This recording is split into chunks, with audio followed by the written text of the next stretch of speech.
Welcome, everybody, to another edition of Tackle Shop Live. A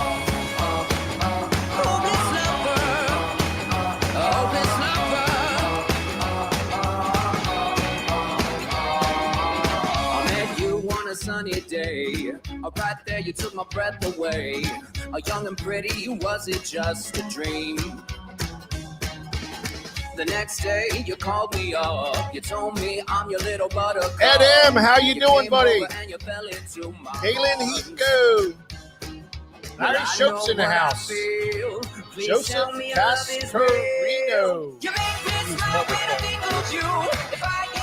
That's right, Joe. Man, oh man, we got a house full. Andy Garrett's here, Brock Pickett, Jamie Johnson, Keith Howard. What do you say, Keith?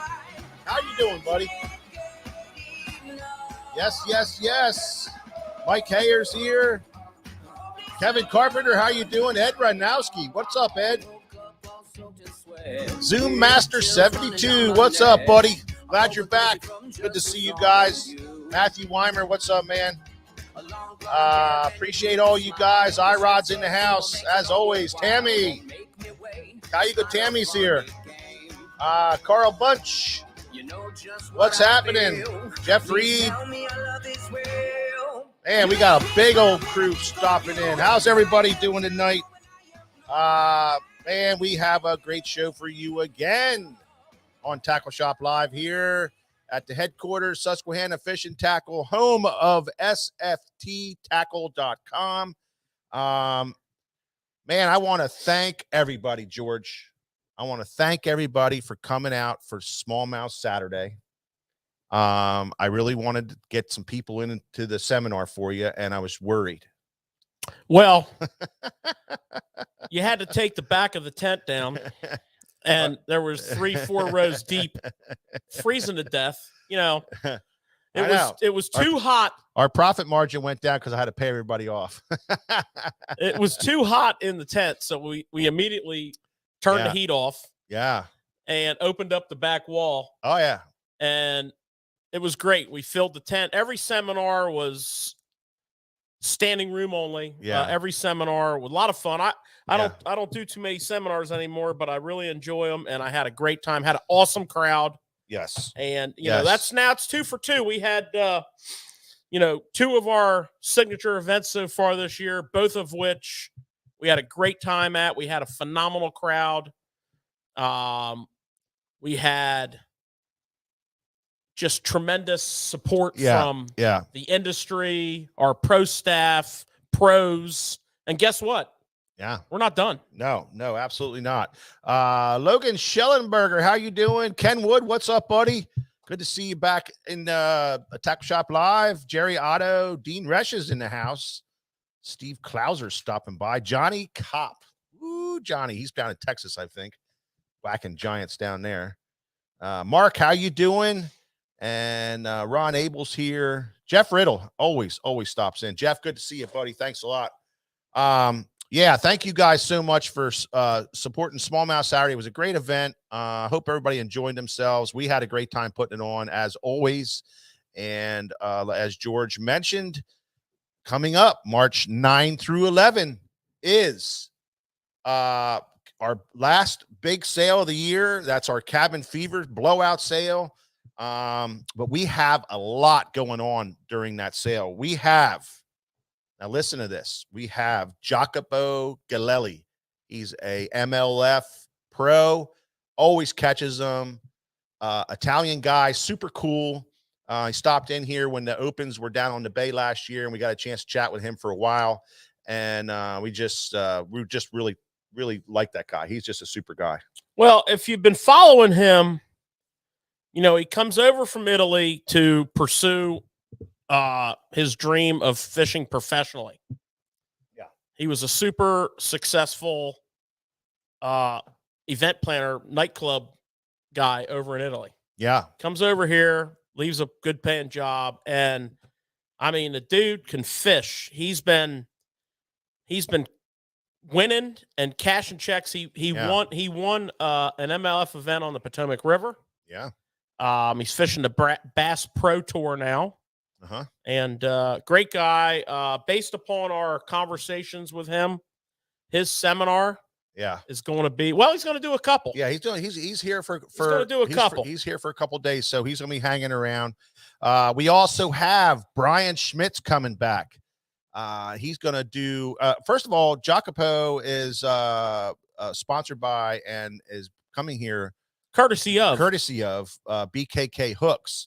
So as you guys know, it's a kind of an up and coming hook company, really awesome hooks. George has got the order in. We're going to start stocking BKK here in the shop. They'll be here, I'm sure, in the next week or so. Well, I don't know. When did they send us that big old care package? Like right after ICAST. Yeah. They sent us a big care package, told us fish them. Get familiar. Yeah. And a lot of the stuff that they have is actually designed by Jacopo. Right, because they were a big saltwater hook company. Oh yeah, they're huge in saltwater. Yeah. I mean, Nomad, brand, all their baits, they all have BKK hooks. Yeah. So they're very custom oriented, specialty design of hooks. Yeah, we met the owners; they were here at the shop. Yep. Yeah, so that's going to be exciting. Yeah, so that's Jacopo, and like I said, Brian Schmidt's coming back. He always does a great seminar and a great guy to talk to. Courtesy of Hayabusa Hooks. So we're going to have a little battle against the hooks. Battle of the hook brands. Battle of the hook brands that weekend.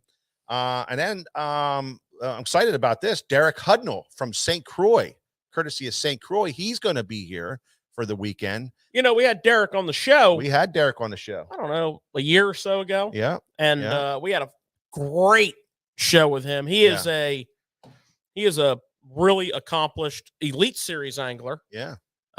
Super guy, and he's gonna be bringing some of that Louisiana flair techniques that they do things different down on the bayou. Yeah, so that's going to be an interesting seminar for you guys to sit in on. And then also we have Destin DeMarion coming back. Now Destin is a pro fisherman. He fishes the Open Series, and he's a big guide up on Erie. So he's going to come down. He was here last year. Everybody loved him. I asked him if he would come back again. He said, "Man, he had such a great time. He's coming back." He's fishing the Opens EQ, Elite Qualifiers, all 9. So he's going to be running all I think over he's the place. probably on the road right now. Don't they have an Open coming up like in a week? Yeah. So he's probably down there putting in the homework. He probably is. And then last but not least, Gray Buck is coming back, courtesy of Bill Lewis. We snatched him up again. We had the opportunity. George and I love Gray Buck. He's just a great guy. Oh, we can't get him here enough. We can't get him here enough. He's well-spoken, really couple friendly. times a year. Yep. He'll come in on Tackle Shop Live. He comes to the shop a couple times a year. Yeah. Super knowledgeable. Yeah. I think we should have some sort of a bylaw that says Gray Buck has to be at every event we have. Agreed. I mean, I don't know, Mike. You might even have to reach in that moldy wallet of yours and start paying him some stipends or something. Whatever. Well, I'll take them fishing. So that's the announcement. That's March through 11, and that's the last big event of the year so far. I'm sure we'll come up with something for the summer. The second quarter there of the year, I'm sure we'll come up with something that's awesome. And whoa. I mean, we already have May 21st planned. Oh yeah. SummerSlam. Yeah, SummerSlam. That's which we'll be getting into. Yep, absolutely. And then we may, depending on scheduling and availability, we got another one of our signature events that we can do in the summer, but that's going to depend. That's a lot of pieces have to come into place. There's a lot of logistics that have to come into place for that to happen. That's Bassapalooza. We try to put it together. If it works, it works. If it doesn't, we don't do it. But that's a really good time. That started out as Fish with Ish. Yeah. Courtesy of Ish Monroe and Greg Johnson from Daiwa. Yeah. And then Ish said, "Oh, yeah, we need more." Yeah. So Ish supersized it in year 2, and it's been phenomenal. Yeah. And hopefully we can put that together. That one there's a little tough to put together because of the Yeah. time of year, the traveling schedules and what, but we're going to work on that. Yeah, we'll try. We'll try to get it going. We're going to work on that. All right. Let's get this show rolling. And the first topic we got tonight is, as always, a little tackle talk.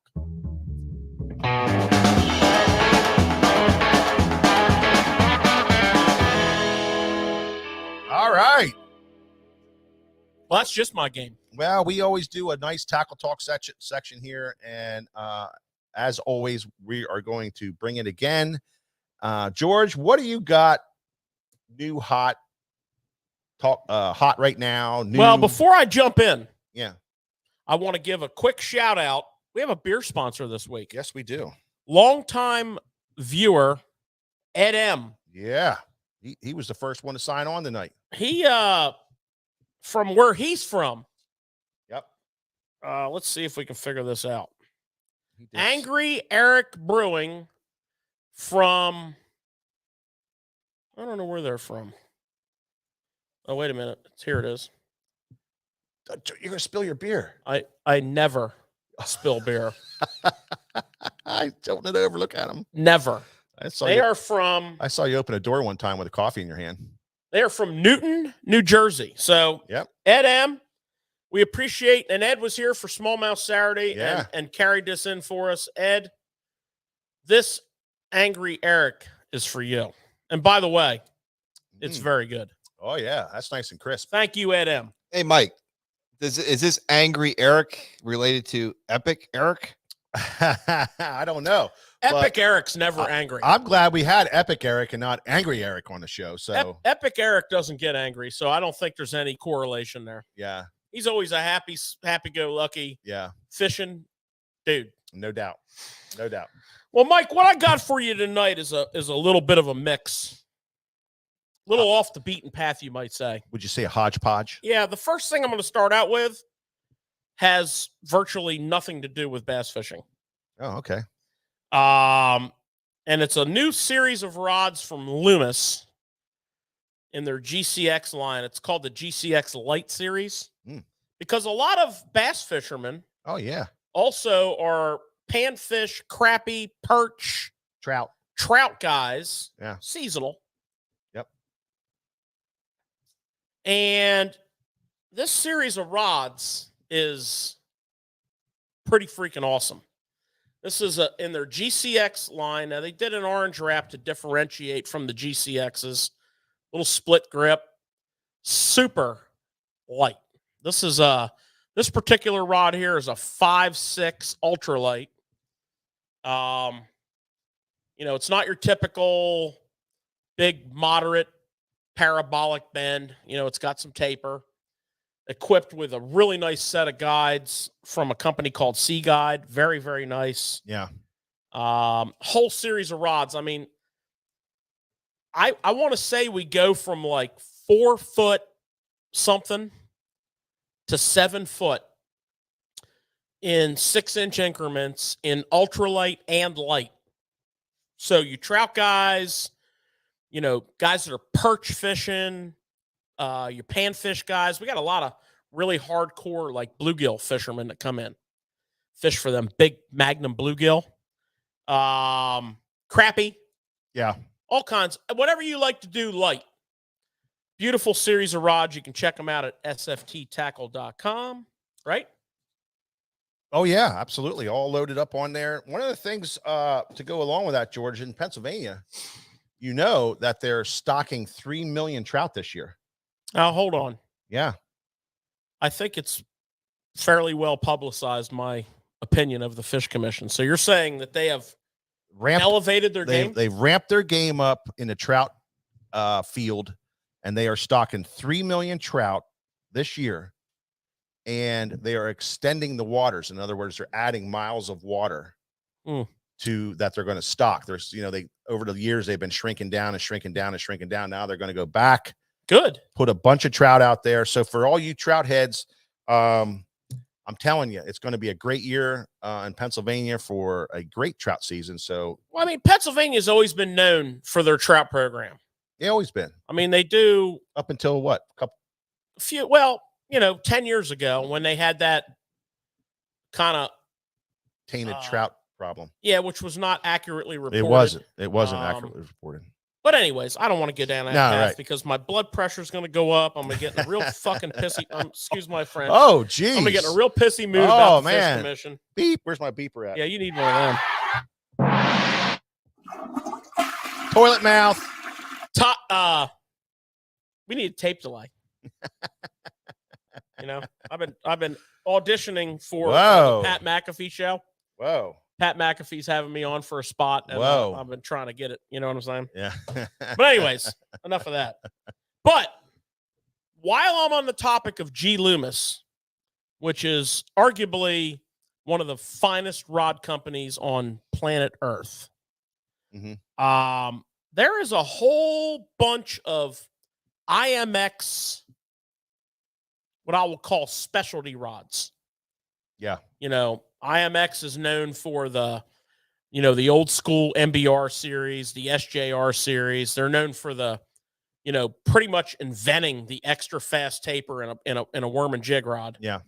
But they have, they're really expanding their specialty rods.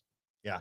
Really expanding it. Yep. And a couple that are flying under the radar that are very, very interesting. And by the way, what that has written on it is not necessarily what it's limited to, but it's very good. So if you're a big grass frog guy, you're fishing big, heavy grass, big water, big grass flats. They have, I'm not even going to show it to you because you can't really see it that good on the camera. They have a frog rod. It's an 884C. Now, one thing about Loomis's number code, so you can understand, the first two digits, the 88, that's the length in inches. The third digit, the 4, that's the power rating. So the 884 frog rod, that's not it. That's a swim jig rod, swim bait rod. The 884 frog rod is a really nice, it's a big handle for frogging. Big grass rod. Specialty, remember. But the ones I'm really excited about are the swim bait rods.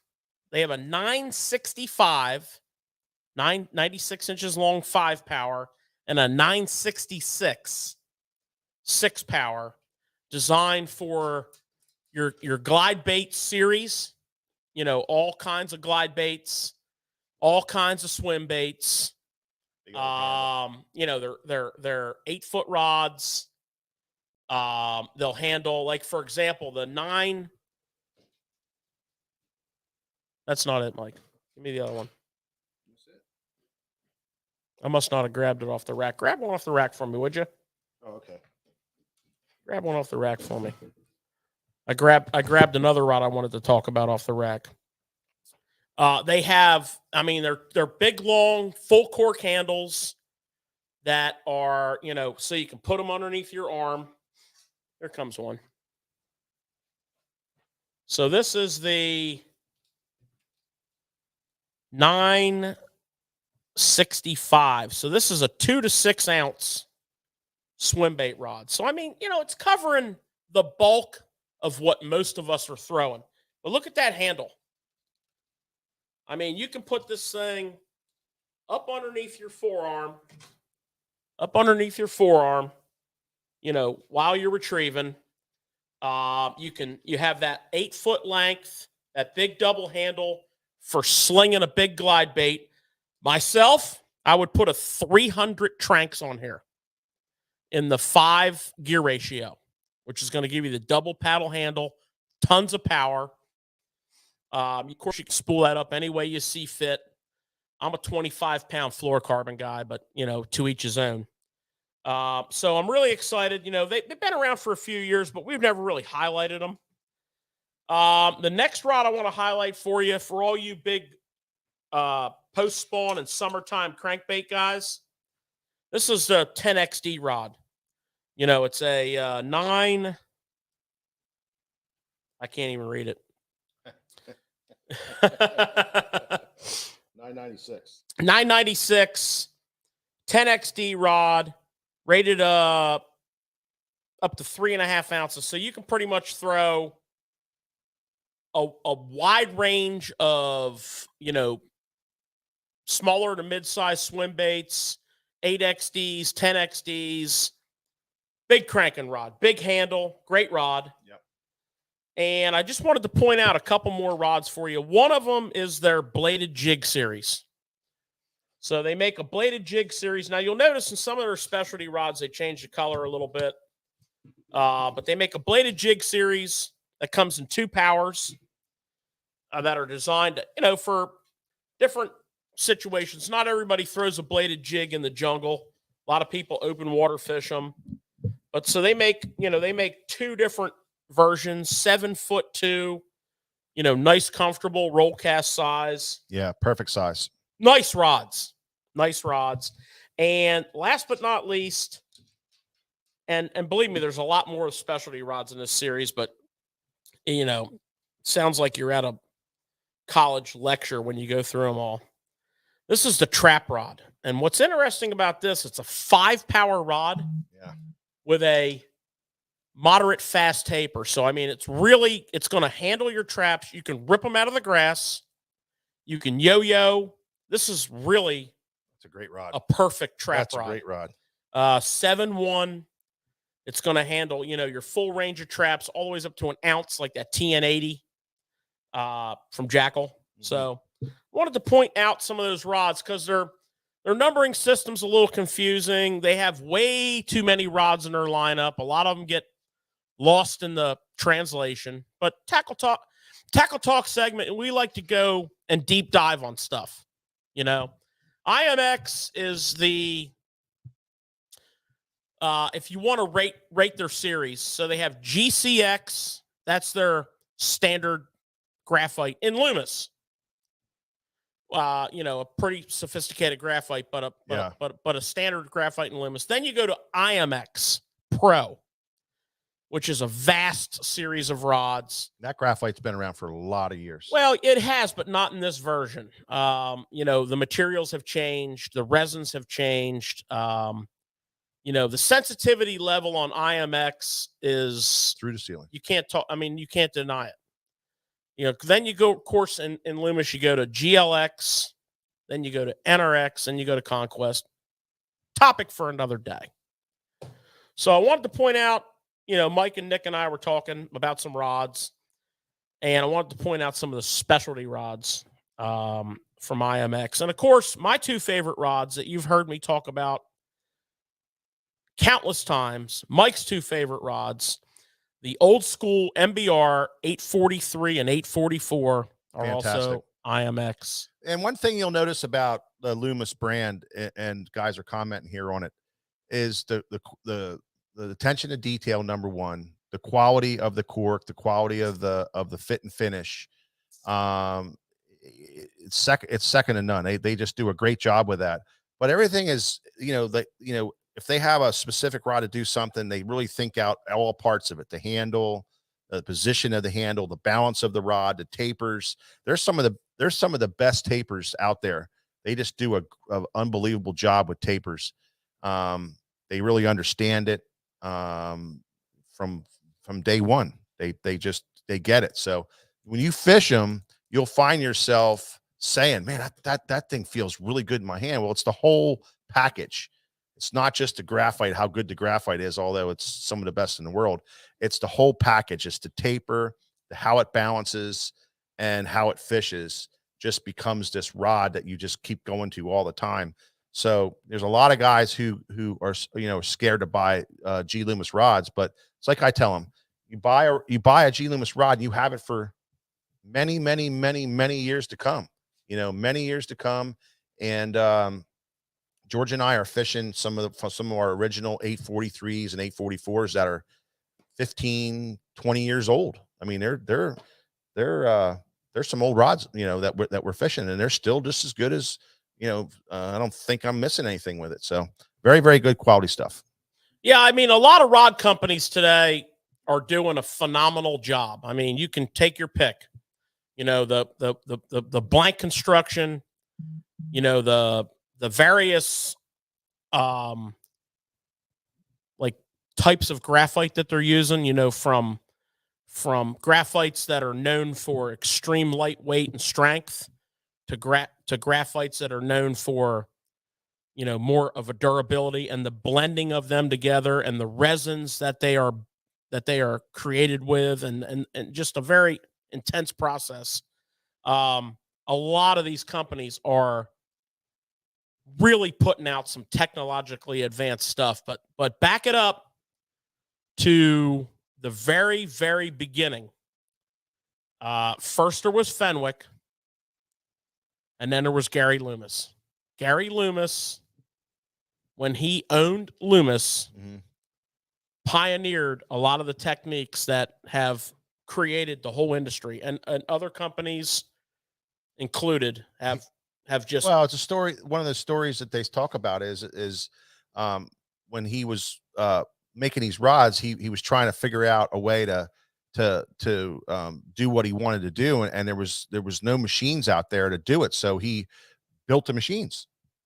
He had them manufactured and built them. Yeah, I mean, when you're starting at the beginning, that's how. Yeah, you know, you gotta improvise. Yeah, he built them all himself. You He know? designed them all himself, and he wanted to do certain things, and there was no machines out there to do it. So he did that, and then the rest is history. It changed rod building, you know, forever. So yeah, I mean, cool stuff. It's a fascinating process by which a fishing rod blank is manufactured. And you know, there's pluses and minuses to everything. We're going to have a show this summer, probably in the dog days of summer when the fishing sucks. We're going to do a whole show on nothing but fishing rod design, construction. We're going to have actual people on the show that do this. Yeah. And we're going to do a deep tech dive into this. And it'll give you a much greater appreciation. Yeah. For when you're doing things with your fishing rod that you shouldn't be doing with it, why it doesn't just break. Well, if you go back through our archives too, we had Ryan Teach on from St. Croix back when they were launching the Legend tournament, the new Legend tournament, and you can get a feel for what that conversation is going to be like. So you can go back through our archives and check that out. Speaking of archive, go ahead, Nick. I'm really glad that you brought that up, though, that we're going to do a future show like that, because so many people are asking about, you know, we were talking about moderate fast and different things like this. Yeah. A lot of people don't know that language. And, you know, from talking to you guys over the years, you know, there's a lot to these rods. Oh yeah. You know, and it's why you have in stock what you do. Oh yeah. You know? Yeah. I mean, I mean, you know, we got to be careful. But you take a variety of companies. For example, I'm sitting here looking at a rack of Cash and Rods. You know, so Cash and Rods literally manufactures the blank from raw material. You know, G. Loomis, St. Croix, Shimano, Daiwa.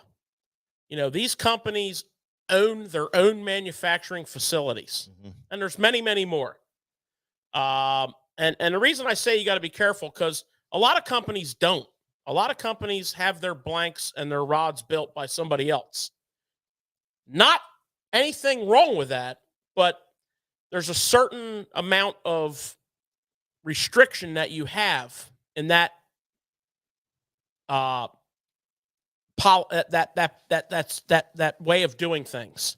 You know, they have phenomenal, amazing products, but they have, you know, certain limitations that are not. It's not a bad thing. It's that's why we carry them. But I'm talking about taking various sheets of carbon and glass and, you know, putting them together and making the blank from a sheet of carbon that looks like a sheet of paper. Yeah. Right. You have a level of control, you know, in what your pro staff is telling you, you know, and it can be from the daintiest little tiniest itty bittiest trout rod that weighs nothing to the biggest magnum, busting 10-ounce killer stick. And, not to morph off into this avenue here, but we're going to do a show on that because it's really interesting. We're going to advertise it so that all of you who are interested in it can get tuned in, because that's the only thing that show is going to be on. Yeah. And we're going to get into some crazy stuff about rods. And the purpose of the show is going to be to show how amazing this process is, but also when it helps you make your own purchasing decisions. Sure. Based upon what you're planning on doing with the rod. Sure. Absolutely. So this kind of spun off from talking about some really cool specialty rods, but yeah, man, what a great show that's going to be. Yeah, that's going to be a good time. There's like George said, there's a million rod companies on the market out there. It gets very confusing. But yeah, absolutely. Yeah. So enough on the rods. What else you got? Let's go. Let's keep moving here. Kind of keep it focused here. So, we're coming up this weather. Huh. This weather, man. This weather's up fantastic. here in the Northeast, we are sort of forgetting that it's winter. Yeah. And we've been forgetting that it's winter, and it looks like we're going to continue to forget that it's winter. And it's got us talking all kinds of stuff that we do after winter. Yeah. And one of them's cranking. And, we went over this bait a while ago when it had just came out. And this thing has gone on, I guess it's been like 6-7 months now. This bait is starting to develop a rep. And it's the Evergreen ZR4. So it's their newest square bill. It's, to put it in perspective, size-wise,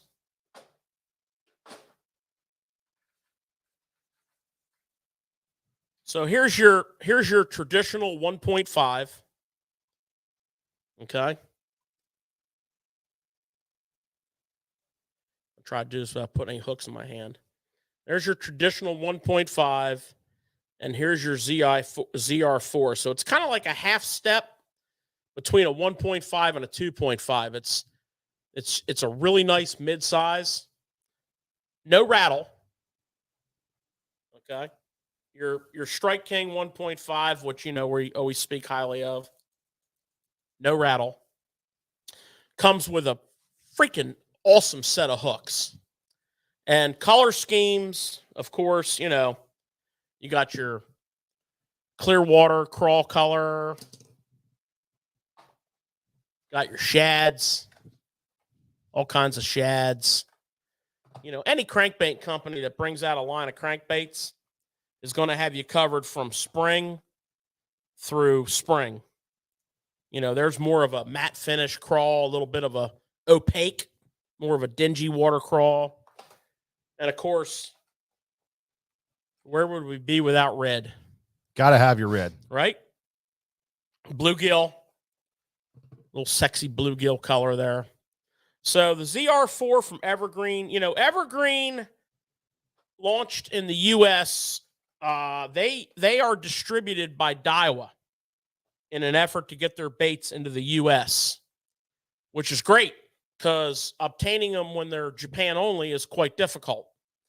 But they've been around now for a while, and they are upgrading their color schemes. So if you start looking at like their jerkbait line and their topwater line, they have a little JT95 walking bait that's like a finesse walking bait. You'll see some of these new colors. This ZR4, they have a flat side. We're in flat side, coming up on flat side season, in flat side season. Mm-hmm. They have their little flat force, which continues to be a major flat-sided bait. But I wanted to highlight these baits because they're very impressive. And, sometimes you got to go back to some, slightly older releases. I mean, this is like from 6 months ago. now we've had a chance to fish it, and the public is weighing in. So check out some ZR4s. Very good stuff. For your square bills, and check out the Flat Force for your flat sides. Good stuff. Absolutely. Yeah. So last but not least, for all you mega bass people, Junkies. we got some special colors. We got some I don't know what they call Respect series. I don't know if it's Respect or not. It's special color. So we have a Hot Shad M metallic. M stands for metallic. Hot Shad, and you can see why it's a Hot Shad. Top is a chartreuse, side is a Chrome. flashy chrome. But M Shad, this is a Hot Shad. This is, it's a color that's not distributed in the U.S. Got it in +1, and also have it in 110. 110 and 110 +1. Yep. Get your hands on them quick. They don't last long. The special color is Ito Illusion. I like that one. Okay. Ito Illusion. So you got a, opaque, you can't see through it, real light orange belly, coppery brown back, We have this in 110. 110 Junior. There's a couple, not many, just a couple 80 Trick Darter 80 Juniors left. But the cool one is the Bait Finesse Griffin. The little itty bitty Bait Finesse Griffin. Very cool. The Griffin used to be distributed a little more freely in the U.S. It's kind of rare now. Comes in all different forms, shapes, and sizes. But this little Bait Finesse Griffin, you can catch anything on there from a trout to a 10-pound largemouth. Oh, yeah. So we got a bunch of that stuff in stock. Also in the 110 +1, a color that we haven't seen for a long time, which is see-through glitter IU. This color hasn't been available in a long time, and it is awesome. Got a little purple on the tail. Got a little glitter in there. Little bling. Got a little olive green on the back. It's got all that. It's all that in a box of crackers. Oh, yeah. So we got a bunch of that stuff. We don't put that on the website. It doesn't last very long. We can't resupply it. Yeah, call here at the shop. We'll take your order. We'll get it shipped out the same day, and you'll have it in a few. But you definitely don't mess around, because these colors, when they come in, we have a whole horde of people that follow this stuff, and they come in right away and they snatch up their baits. So they roll. They'll go pretty quickly. They'll go pretty quickly. And if you want some, just give us a call tomorrow, and we will take care of that for you. We will. Absolutely. Yep. Absolutely. What else you got? Well, that's going to be it for Tackle Talk tonight. Don't want to make it too long, but yeah. Yeah, absolutely. So next time on Tackle Talk, we are going to break down a whole new slew of baits for you and show you what's hot and what's happening. That's why we do that segment. It's, show you guys what's coming in, what's hot. It doesn't even necessarily have to be new. It just may be a hot bait that's really happening right now. Then we'll bust it out and we'll talk about it and tell you our thoughts on it. So absolutely, that's always a great little section of the show. But right now we're going to go to our topic of the week, and that is pre-spawn fishing. Again, more.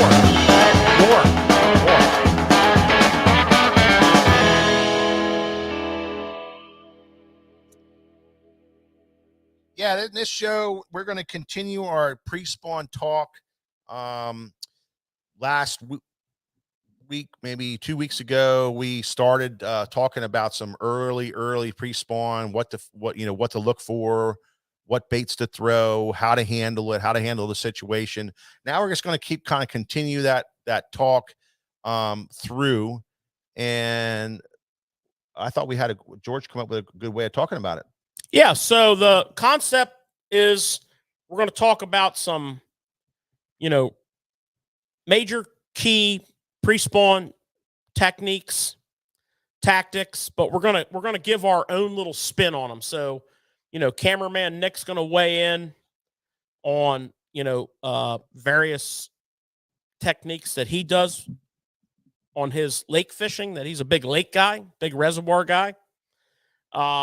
Mike's gonna talk about how he spins it on Susquehanna River smallmouth.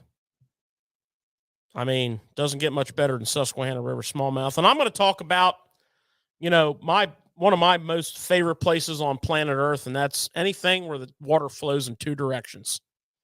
Yeah. Tide water, baby. If the tide comes in and the tide goes out, George is happy.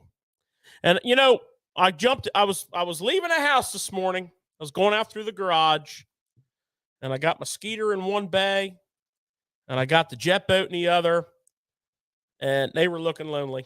Yeah, they're lonely. Last night I got home and I plugged their batteries in, sat in the seat behind the steering wheel. I haven't been there for a while. Sad time of the year. Pulled the kill switch just to hear that motor crank. Pumped up the bulbs, cranked it till I could smell gas. Made me feel like I was at a NASCAR race. And I'm thinking, I gotta do something different. We gotta do something a little different for the show. And went and looked in the tackle hatches, and I thought, we'll pull a few of our boxes out. You're going to get a sneak peek into the box, and then we're going to each give you our little, what we do. Our take. Each person, what we do, what I do, what Nick does, what Mike here does. And we're going to start off with the lipless crankbait. A little music for the build-up on that. Little build-up music. Hold on. I got a question for you guys before we get into this. George, timing is everything, Nick. George, can you set the tone for what are these fish doing right now for what we're talking about? Pre-spawn. So, they're like somewhere between winter and spawn. Various different stages of pre-spawn. Pre-spawn, is a long process. It can be at the very beginning. Arguably it's considered late winter. Situations like the Northeast is experiencing right now does not happen very often. It's awesome though. Like Mike and I were telling stories about two other times that this kind of stuff happened, and the epic fishing that occurred. I think it's tied into the Chinese spy balloon. What's going on? Or it could be Biden. I'm not sure. But in either case, we're going to talk about also, Nick, it's kind of like, the fish are definitely moving now. We talked about the fish kind of moving up and pulling back down. These fish are definitely going to be doing that, but we're going to talk maybe a little bit later, also, where they're definitely kind of coming up and sniffing a little bit more, sniffing around a little bit more than they were on our last conversation that we had a couple of weeks ago. So it's just kind of keep going in that different direction. Pieces of the puzzle. Yeah. You can't do it all in one show. You can't talk about pre-spawn in 10 shows. Just little snippets. Bruce Millard hit it right. El Nino. Absolutely. Or El Nino. I don't know which one it is. Is that what it is, El Nino. Bruce? I don't know. The other one's La Nina. He could be wrong on that too. No, he's dead nuts right. I was calling 3 different things at one day. I think George is right. It's in balloons. Could be. So, I was sitting in my Skeeter, everybody was feeling all blue. And I went up in the tackle hatch and I dug out a box. That's what she looks like on the end cap. Traps. That box is older than you are, cameraman Nick. Look at that son of a gun, huh? Get a focused up, close up, zoom in. This is the box out of my freaking Skeeter boat. Well, me and Mike's Skeeter boat. Look at that. My God. That is impressive. Makes me happy just to open it up. And, again, the concept is we're going to go around the table and we're each going to give you a little thing that we personally do in early pre-spawn with a trap. And I'm gonna go last on this one. I'm gonna yield to Mike, and then I'm gonna let cameraman Nick give us some of his wisdom, and then I'm gonna talk about a couple things I really like to do. Well, Mike, would you like the box? Well, yeah, I mean, Don't spill it. For me, and this is river fishing, so that river fishing, the thing you have to understand is the water clarity is constantly changing. You're getting rain, like we got hammered with rain today. I don't know what it's going to do to the river, but there's going to be some flow going into the river that's going to stain up the river. It's going to put some color in there. So, you got to mess with your colors. You need a spot? I need a spot. Here, put her down right there. You got to mess with your colors a little bit because, you don't know what's going to happen. So, but most of the time, when you're dealing with the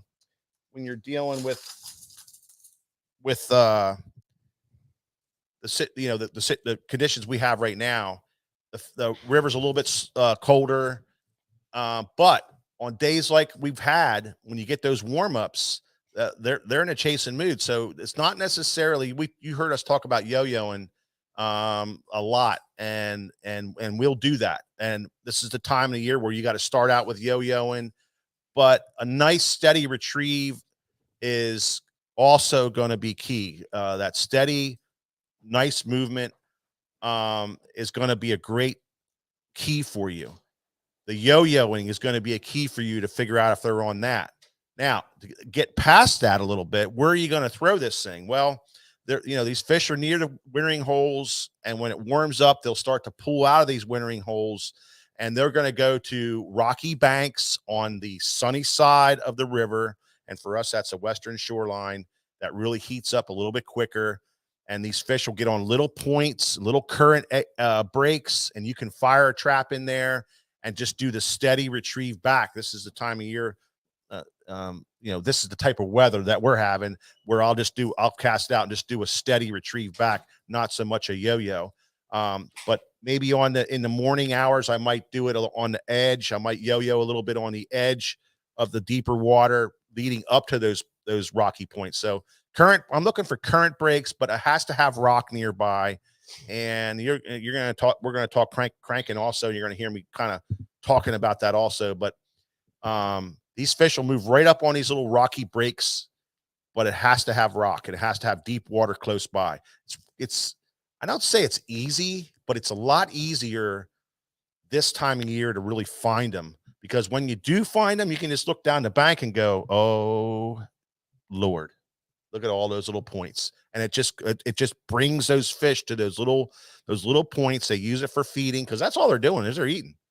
They're not like going to go find their spawning hole yet. They're coming up, they're pre-spawned. So they're coming up, they're eating real hard.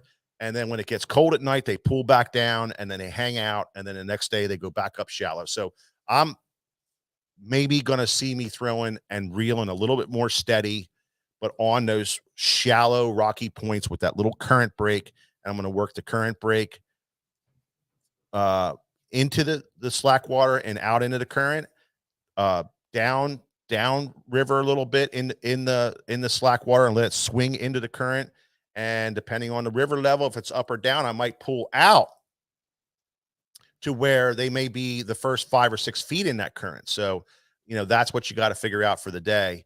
But a nice steady retrieve starting, on the weather like we have right now, where you got that warming, the water temperature jumped 6-7 degrees over the last couple of days. These fish aren't messing around, man. They're going to eat. So, color wise, I'm a big perch guy right here. I like this perch. This is what I fish a lot of the time. It has some gold in it. It's really good for the color of bottom we have, which is your darker bottom. This is a fantastic bait, but also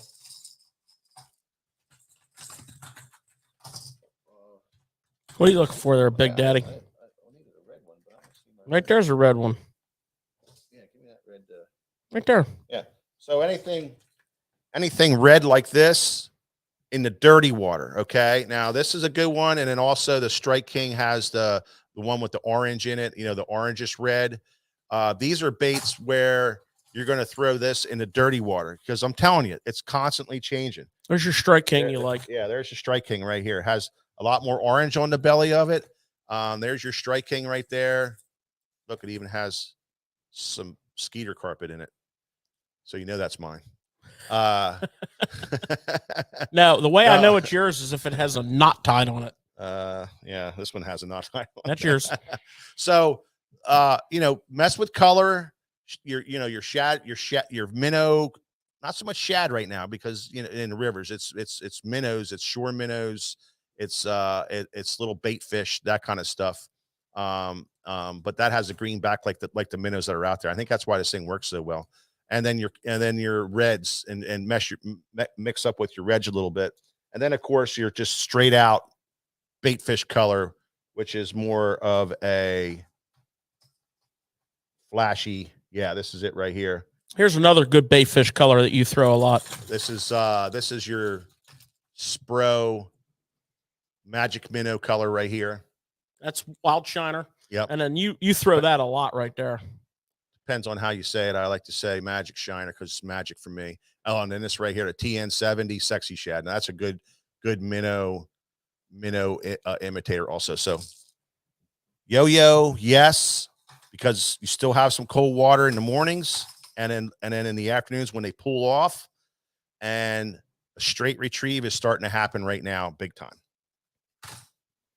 Yeah, that's river fishing. Agreed.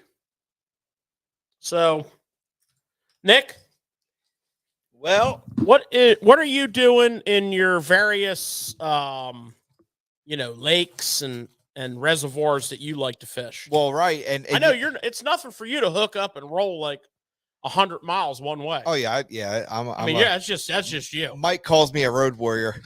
So anyway, That's Mike, for one day of fish. Oh, I will. I remember going up to Candlewood and coming home on the same day. But anyways, a lot what you said, Mike, is the same for me. Like today, I just wished I could have been out in the water because for lake fishing that I'm used to, today's the type of day around midday on. Those fish are moving up to the rocks. Yeah. They have to be up there. And when you're throwing them trap baits, like you said, you can yo-yo when it's a little colder. But today, I think you get away with a little bit, faster retrieve, not super fast like you would, later in the spring or anything like that. But, that's what I'm looking for. I'm also looking for points. Like you said, a lot of the things like you said as well. You also got to look at your lakes. Did they have grass? Is there still leftover patches? Did it get cold enough in your area to all die off? Yeah, you might still want to look at those areas as well and rip into that stuff. But a day like today, it would have been lights out. And I know a few guys that went out. It was lights out. Yeah. Yep. Yeah, absolutely. Today was the day. Steve Habley is asking, does color matter? It does to a certain extent. I mean, I think you covered it really well with your conversation on watercolor. Yeah. As far as from the little bit of gold bait fish look to the more clear water bait fish look to the red. Yeah. Yeah. And the biggest difference is the bait fish colors to red. That's your biggest main differences, and that's a water clarity thing, huh? And Mike, that's why I really couldn't add too much to the bait color, because I thought you hit that perfect. Yeah, I know you were talking about river situation. Yeah, but it's not going to change a whole lot for me. Yeah, in a lake situation, no matter where I go, really. Well, sure. I mean, if you look at this box right here, okay, there's not a huge variation of color.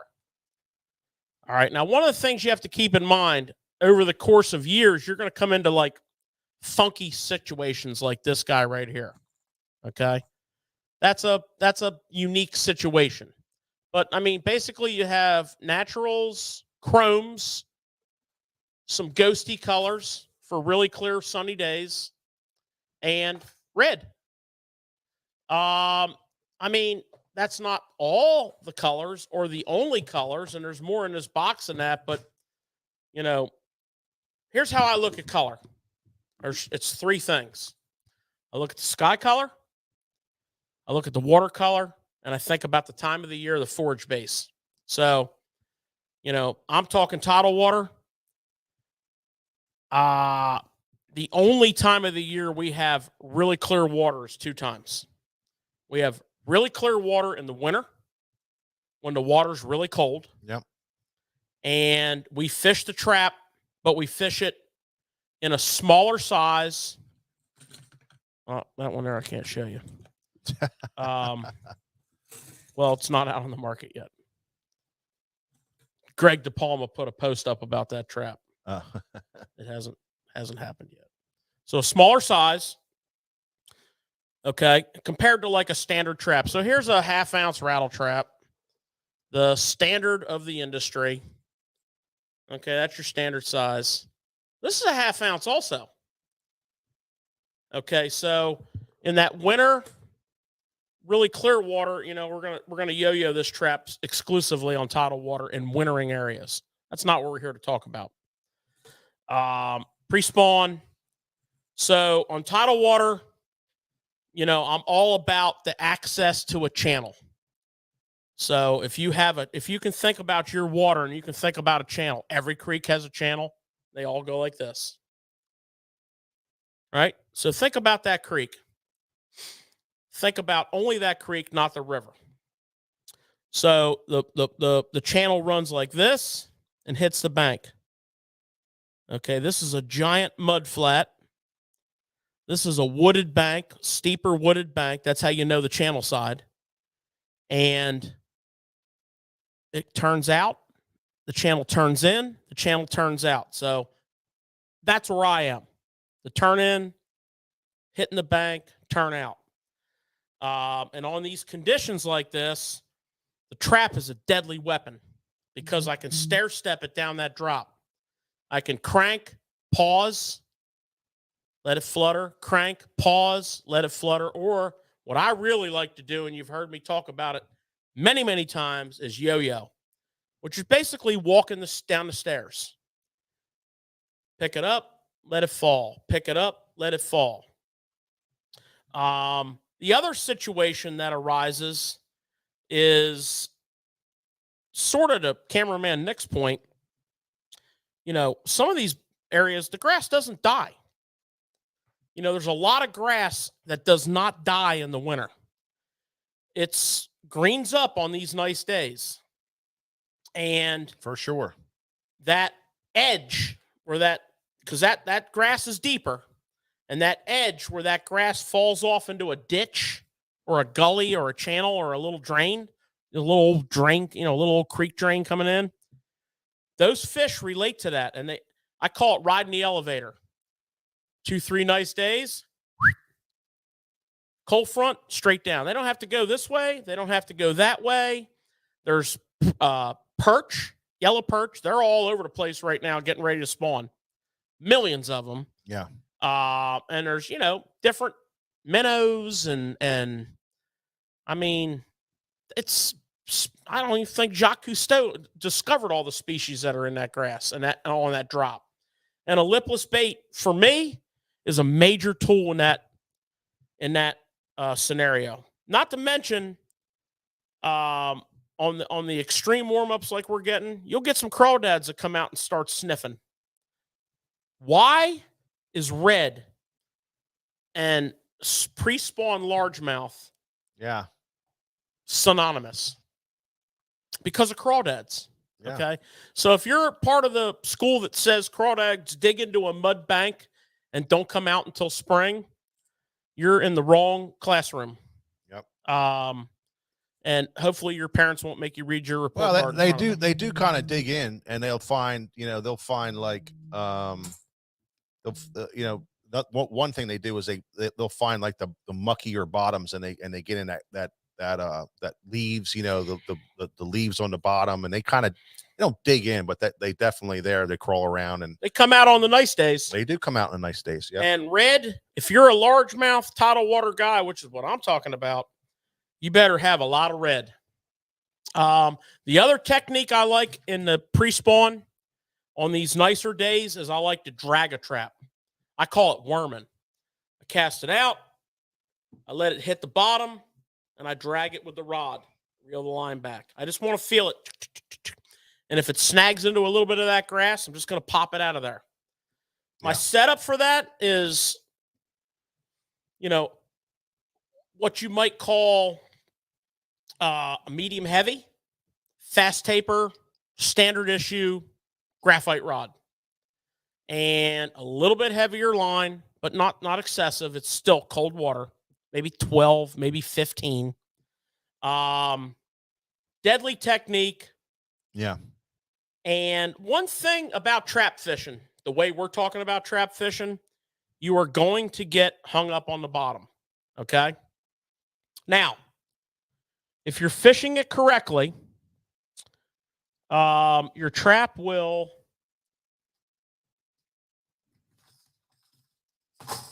look like this. So here's one that's new. I don't need a close-up there, Nick.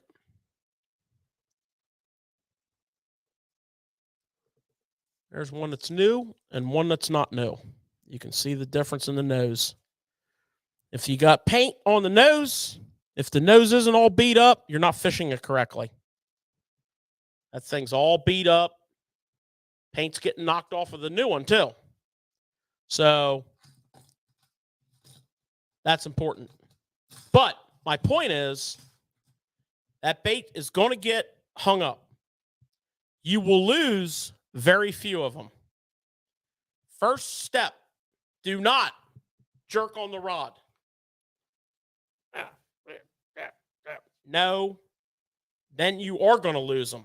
As soon as you feel like you're hung up, we showed it to you 1,000 times. Get an armload of line out, load the rod, pop it, and pluck it at the same time. You'll be amazed at how many times that trap pops out and you can continue that retrieve. Works well. Saves a lot of casts. And in this early season, saves a lot of baits. So red, cloudy day, kind of good looking water. We're going to want to do a gold. So gold is going to be a major player for you. Okay. You're going to need some gold. You can have black back on it. It can have whatever color. This is a gold sexy shad, red eye shad. Had to have it when Kevin Van Dam won the classic on it. Just gold. Have some gold. Old school Bill Lewis. This is who invented the gold trap. Gold, blackback. Got to have that. Sizes, you're going to live in that 1/2 to 5/8 ounce range. Remember, you're trying to get down. Okay? There's a time and a place for these lighter traps. And you know what? When we get into a little later into the spawn season, we're going to go over this again. Whole different slant's going to be thrown at you, though. Yeah. So that's a trap, boys. Yeah. You guys anything else on the trap that you wanted to say and didn't?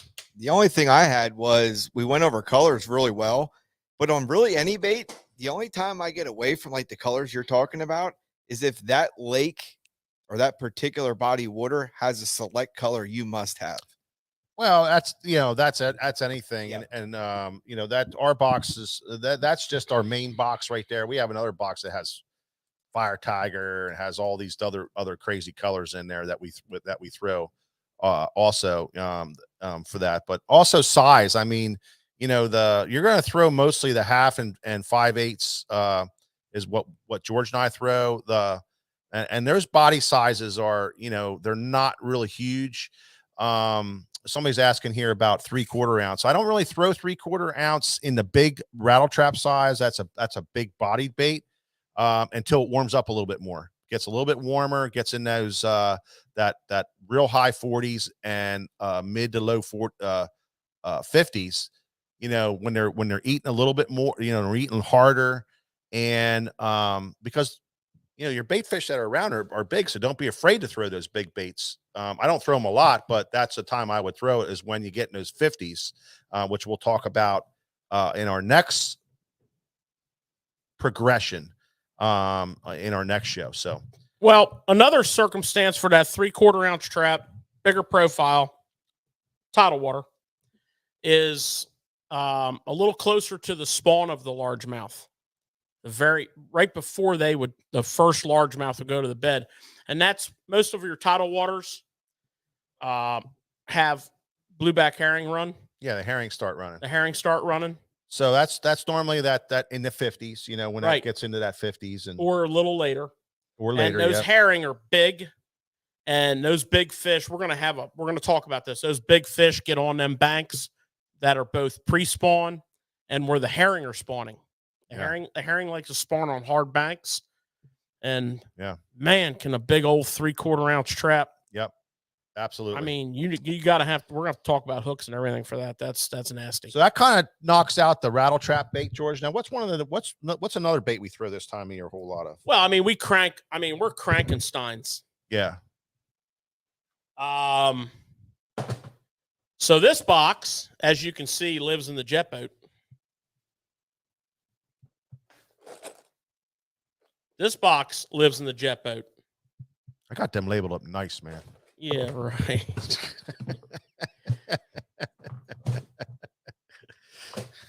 I don't want a sidebar. Mike's tackle box is the floor of his boat. So, I'm going to let cameraman Nick lead off here with, first of all, Nick, I want to know from you, what are your clues to choose what kind of crankbait in the early pre-spawn? So for me, it really comes down to the cover I'm going to be, fishing. For instance, if I'm fishing rock, I know it might not be one that you would choose, but I really like the shad wrap. I've had some monster days on that bait. Believe it or not. Also off stumps with that same bait. I don't know why, it just works. It really suspends well. And there you go.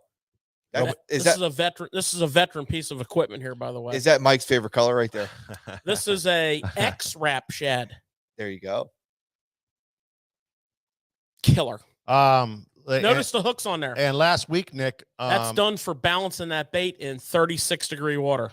There you go. I like that. And last week, Epic Eric was saying about his shad wrap repertoire just during this time, right? That we're talking about. Absolutely. That's his number one go-to. What's so amazing about the shad wrap, I think it gets overlooked, not by you guys, but by so many, is right out of the pack. It just does what it's supposed to do. Yeah. And that's awesome. I really like that. What do you throw that on?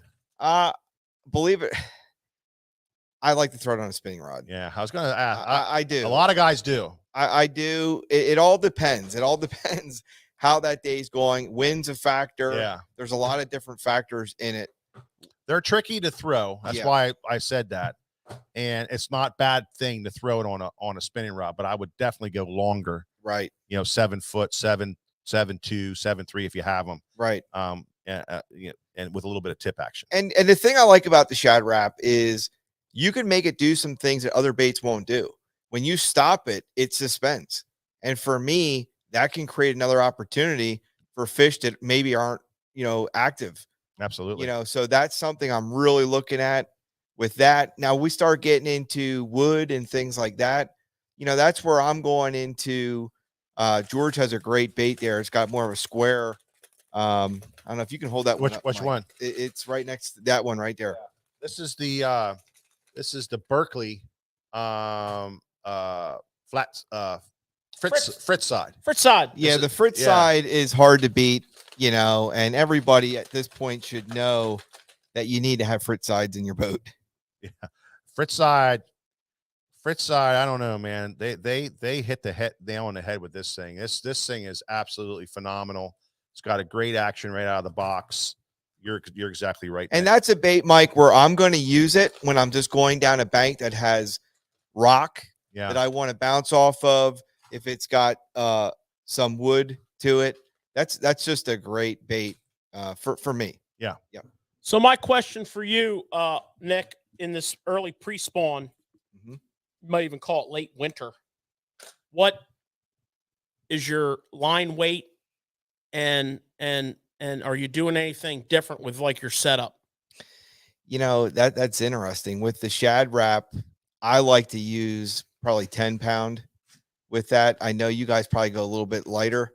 I might go 8 or 10, depending on what I'm fishing. That's where, Mike, when you asked me about what rod, Yeah. it all depends, because if I want to get a little bit, if I want to get down a little bit deeper, I'll go to the spinning with the 8-pound. Yeah. If I don't, I'll go with the bait caster. But what you ask me there, George? What? Well, the line, Mm-hmm. and then are you doing it? Is it anything special, or is it a standard crankbait rod? It's a standard crankbait rod for me. I'm not. You like some flex? Yeah, I do. I like to, because that time of year I tend to overpower things a little bit, and that allows me not to do that. Yeah. Yep. So, my deal with the shad wrap is I throw the X wrap shad, which I've talked about for cold weather cranking forever. It's a little heavier, has the exact same action, dives a little deeper. I can get this down to 10 foot of water. But George, you said something that was very interesting I catch about a lot of that fish bait on right that there. bait. It's only good in cold water. And it's cool because we had Epic Eric on last week, and you said you have that bait designed to, what'd you say, suspend in 38? That bait the way that bait's set up right now, it was suspending perfectly in 36-degree water. So what did you have to do to do that? Put a smaller hook on the front.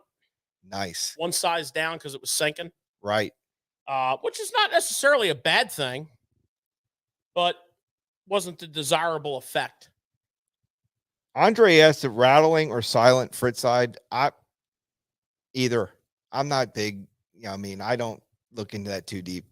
I've only ever fished a silent, but I know one thing: you better get you some honey shad. That's a good one. And you better have some red. So, Mike, from a river perspective, early season, pre-spawn, water in the 40s, maybe touching 50. Crankbait, what can you tell us shortly about location and the bait, the color, the presentation? Yeah. There's a couple things, with cranking in cold water. I like, I just like the flat side wobble. And there's a couple different wobbles that are really good.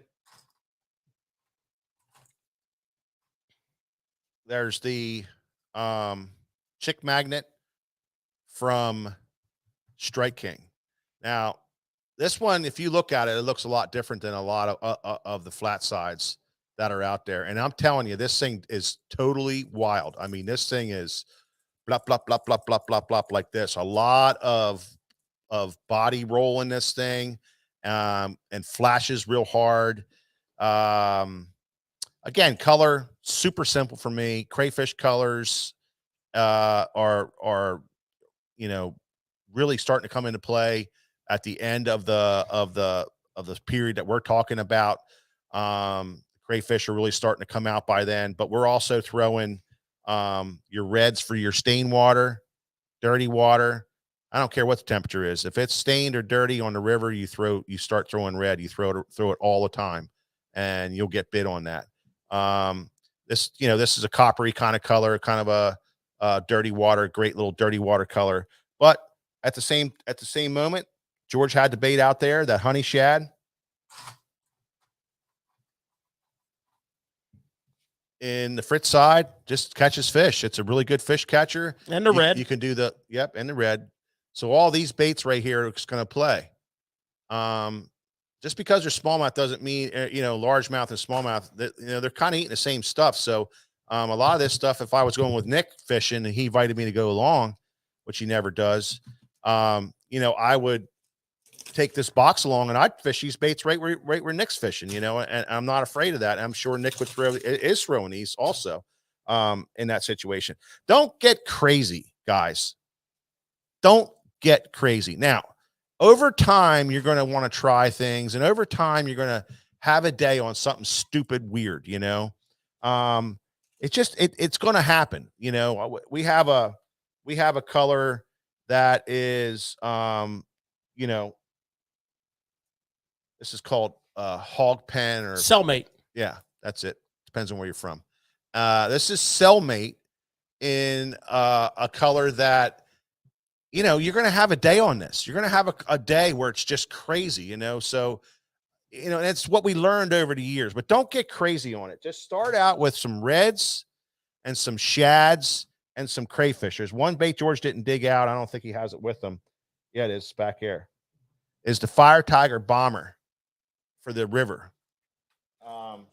You know, we fish it in a 6A and in a smaller lip, I think a 2A or a 3A, I think it is a 2A. Well, they don't make them anymore, so I'm the only one that fishes them in the 2A.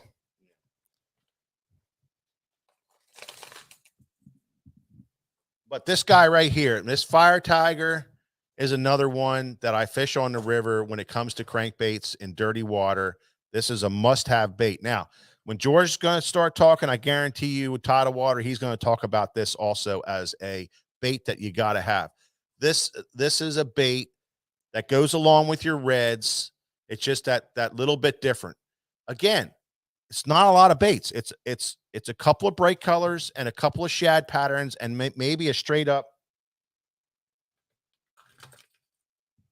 crawfish pattern. And that's it. You don't need to have 8 million of them. You will collect them over the years. You'll have a green crawdad, and you'll have one with an orange belly and one with a little less orange on the belly. Just because crankbaiting is it's just like plastics. You got to have them, or you want to try them and mess with them, but you don't need to have it. So everybody that's on here and they keep saying, "What's your top 3?" Well, something bright, something shad, and something crayfish. That's my top 3. Now, is it going to be this bright one today, or is it going to be the red one? That's my bright. Is it going to be the honey shad or the regular shad? That's going to be my shad bait. And is it going to be the brown crawdad or the green crawdad? And that's my crayfish bait. So that's where that gets me started. It's not complex. Gets me started, gets me cranking. But I'm cranking rock. The river, the whole river's rock. Yeah, it is. But I'm cranking rocky banks. I'm looking for those bigger, chunkier rocks. I'm looking for those current breaks. If the water's going up, I'm going to the bank. If the water's coming down, I'm pulling off the bank. I might be a cast off the bank. But this cranking is so good when the water's dropping because you can pull out and you can start going out there and seeing how far they pulled off. And you can cover a lot of water. And you want this thing, you want to talk about lips being ground off. These are baits that the lips are totally ground off because you got to be cranking when you're cranking this time of year. If you're not grinding the bottom, just go home. Don't even throw it. Go throw something else because you've got to be grinding the bottom with this stuff. And you have to be glancing off of stuff to get the strikes.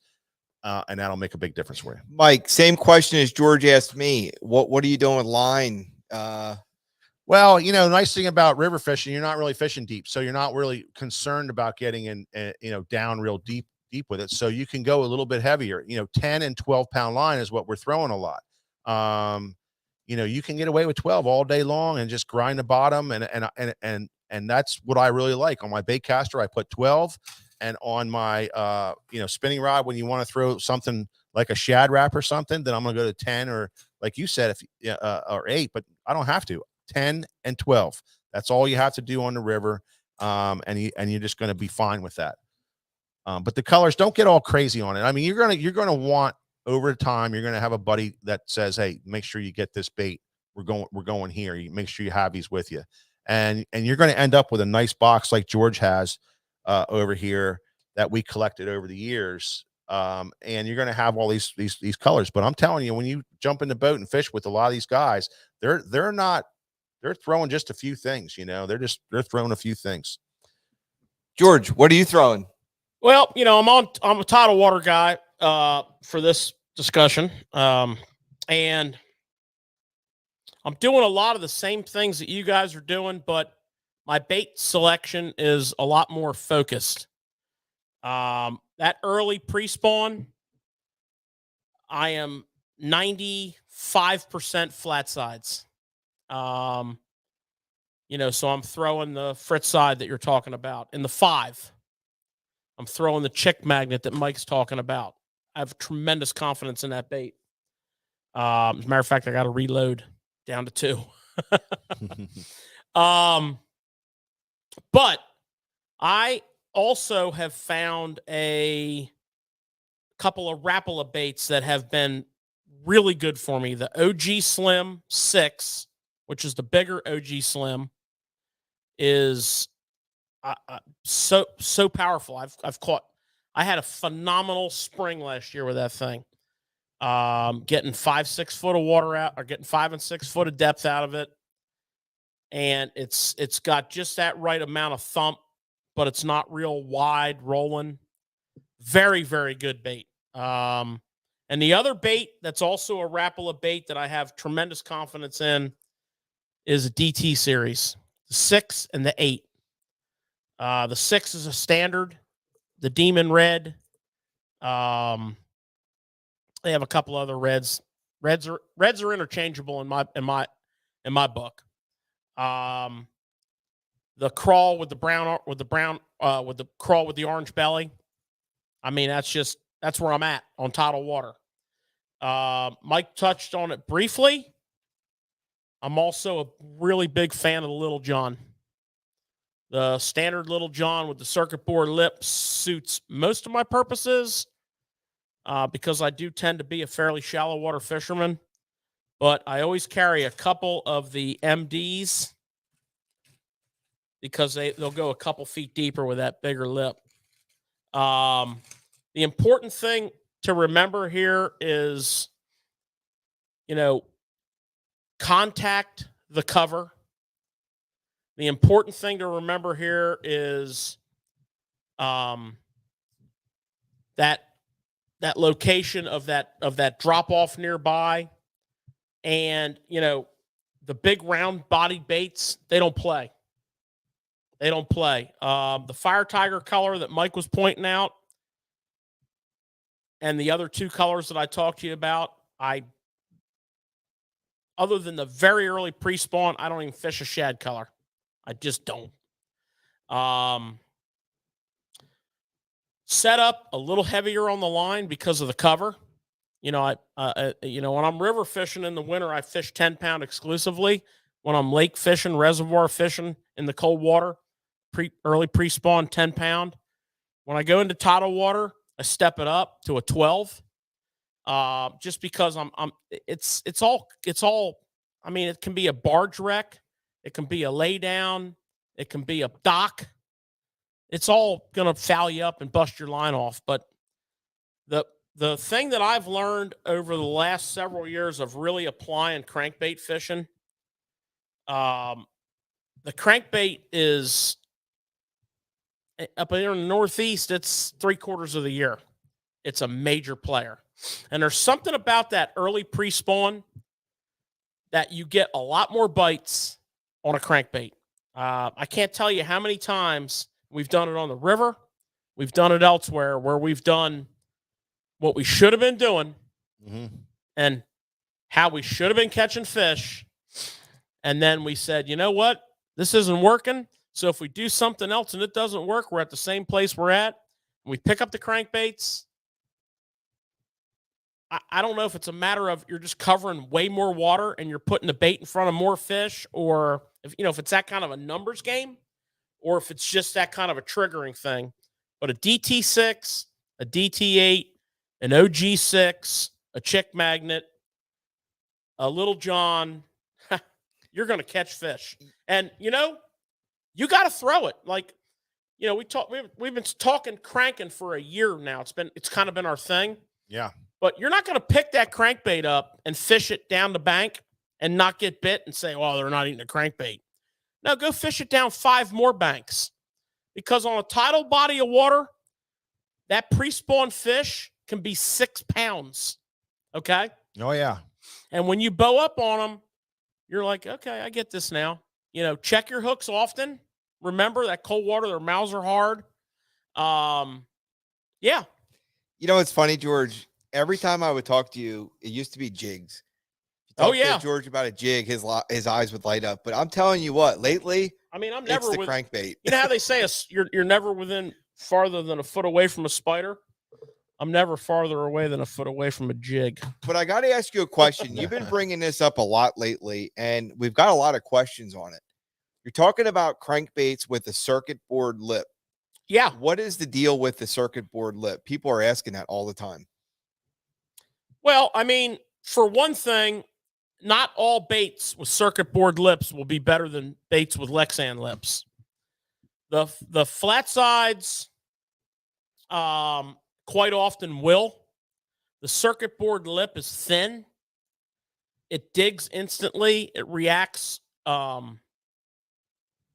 little quicker, if you will. To be honest with you, the other thing is the baits that I like to throw, most of them don't come in an option, so you kind of get, it's more durable than you give it credit for. Yeah, really. But is. if you look at a DT8, this bait would not work with a circuit board lip. This is a rounded lip. It's a subtle bait. This does not have a big, wide, aggressive wobble. You take a round bodied plug, and most of them have a big, wide, aggressive wobble. This does not. DT 6, 8, and 10 is pretty tight. Now, when you get above that, just because of the size of the bait, you get a little more noticeable wobble. You don't want that early. That's why the 6 and the 8 are so deadly. As far as that circuit board lip versus, I mean, it's a good question, but it's not a question that you can answer from the perspective of one is necessarily better than the other. This bait works really good with a circuit board lip. I don't know if this bait would work as well with a Lexan lip because it's not made that way, but I know it works really good with a circuit board lip. Now, if I have an option, if they made the same bait both ways, I couldn't answer that question until I fished it.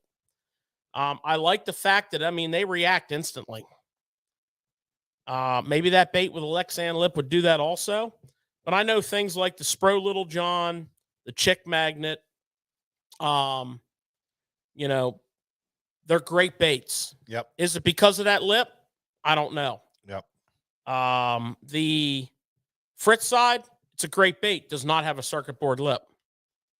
But it's a question I guess can't give you a real solid yes and no, light switch on, light switch off answer to. Just fish them, experience them, and don't just make a couple casts. Fish them for a whole day. Right? Yeah. What's next? All right. Where are we at on the clock here? We got some time? We got to keep rolling here. Okay. Well, we always have to keep rolling. Yeah. So the next thing is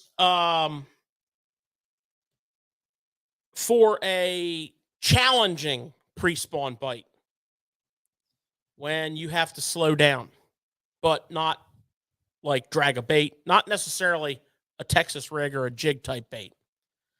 I know Mike. I already have his bait sitting up here. I know what he's going to talk about. I don't know about cameraman Nick. He's got some strategies that I love, and I know what I'm going to do. So let's go through that progression.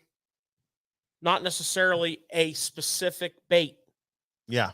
But that I called it swim bait, but that's what popped into my head because I know what you're going to talk about. Matter of fact, I'm going to hand it to you. Okay. Well, this is really what you're going to be doing most of the time. Let's get for real. River fishing. You're going to have this kind of weather, and it's going to make everything flourish. You're going to have the jerk bait's going to be great. The crankbait's going to start happening. The rattle trap is going to be, much more. The fish are much more aggressive, so the rattle trap.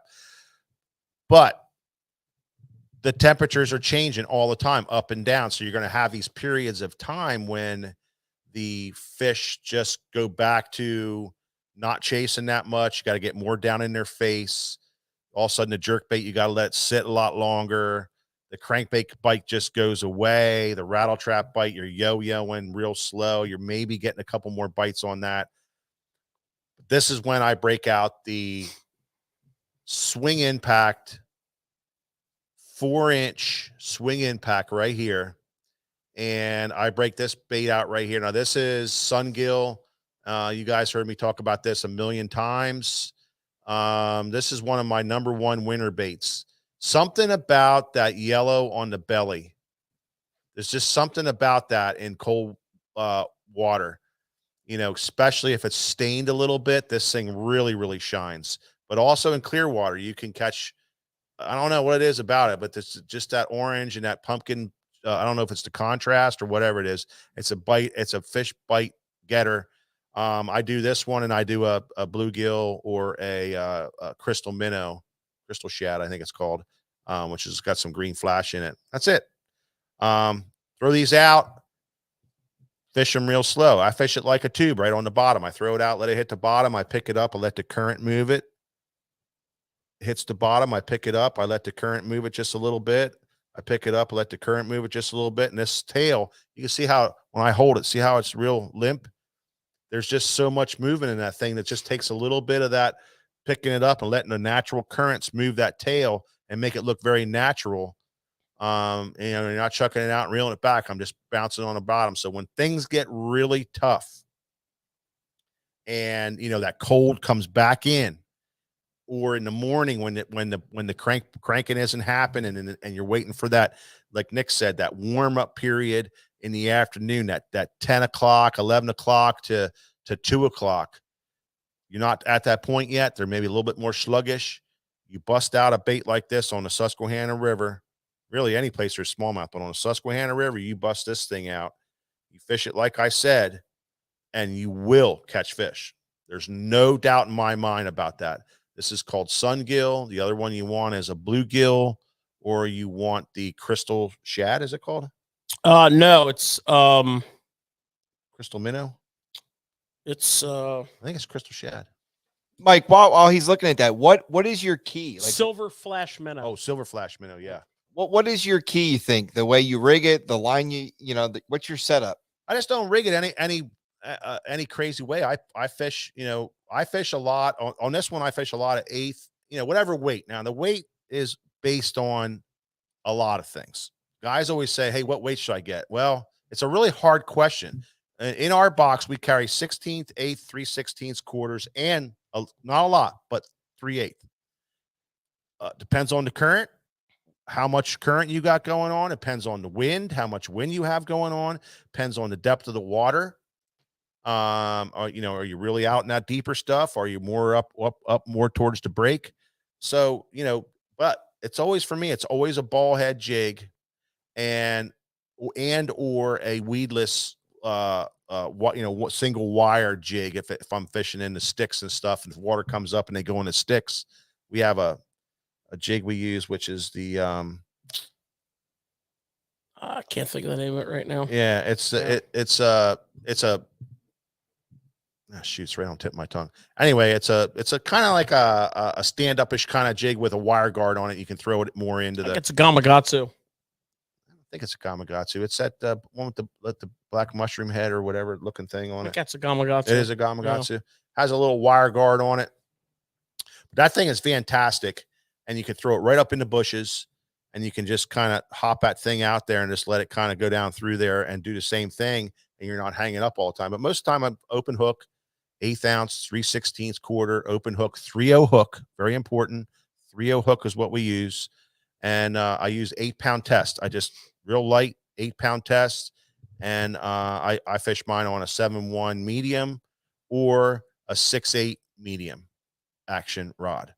And this is the thing that's going to really catch them for you most of the time.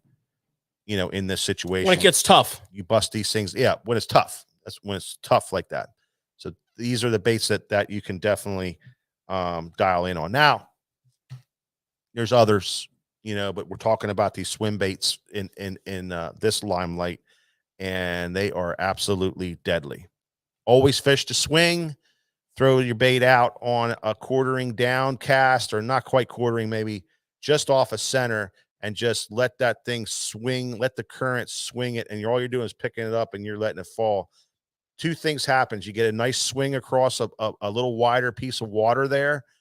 So you cover more of a strike zone and throwing straight in or up and just bringing it back at you.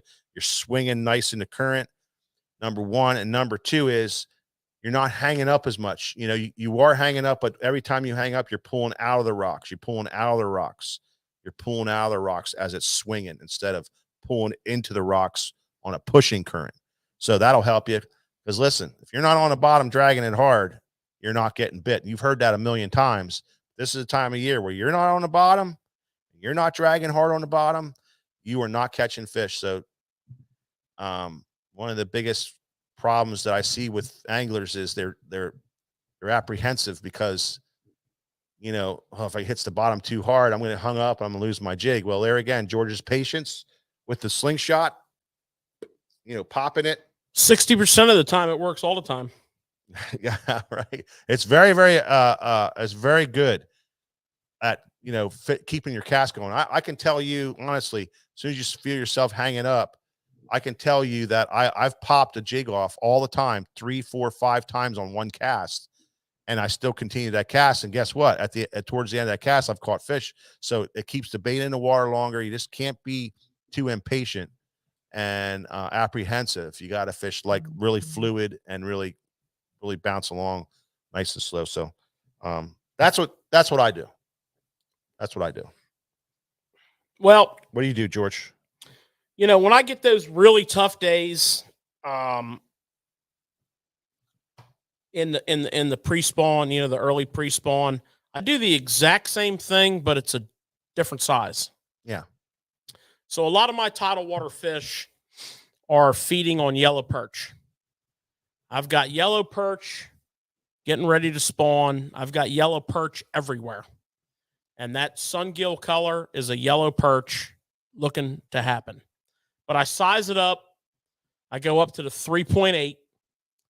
And just something that I've always done with all the different ways to rig it, I Texas rig it. I use a 4.0 EWG. Mm-hmm. I peg a bullet weight, and I drag that thing on the bottom just enough to have that tail kick, which is nice and slow. I'll walk it down that same drop. I can walk it through the cover, and it's kind of like, you know, fishing a swim bait like a worm. Yeah. And it, you know, on those tough situations, cold front comes through and ends my good run of cranking, or that period of the day when the bite's not right, the tide's not right. Yeah. I always have it laying there. And that's what I do. Yeah, South Jersey, those white perch aren't there yet. This is before the white perch kind of move up. Oh yeah, they're about, the white perch are a good 2 months away yet. But when they get there, yeah, whole different ball game for me. But right now, yeah, through, you know, when they're really starting to move up, that early pre-spawn, when I get that tough scenario, I mean, you know, I'm going to have my deck laid out, right? I'm going to have my crankbaits. I'm going to have my lipless baits, et cetera, et cetera. But we're talking about the swim bait option right now and how we employ it in this circumstance. I'll tell you, old school, not for nothing. It ain't too fancy, but man, is it ever effective. I'm going to fish it on a bait casting rod. I'm going to fish it with anywhere from 12 to 15 pound fluorocarbon. And I'm going to slow roll it. That's pretty much what I'm doing. I'm slow rolling a swim bait. Yep. How about you, cameraman Nick? Oh, man. Well, you know what, George? I like options, and I want to give the fish a lot of options too. So we're going to, you know, deploy the same swim baits you're talking about. Maybe not so much Mike's, because I don't think that would work. Well, it could work on what I'm doing here, but I'm going with the A-rig. Yeah. And you know what? I got some tips for people that want to, but just aren't finding the urge to get there. All right. So here's what you can do. I like to use a junior version of the A-rig. And the reason is it doesn't feel like you're pulling a parachute through the water column. Okay. Here's another thing you can do is, you know, I like to not overpower my weights on the A-rig. I'm putting, you know, maybe 2 quarters on the bottom, some 16ths on the tops and in the back, or I'm even putting 2 1/8 ounce on the bottom and some 16ths. it's not going to feel like you're overpowering. I think a lot of guys, they just put way too heavy, and for more beginners. Yeah. And I've had a lot of success on the A-rig with that. Now, Mike, if you can hold this up for me. I like to use, obviously, Kitech makes some of the greatest swim baits there are, in my opinion.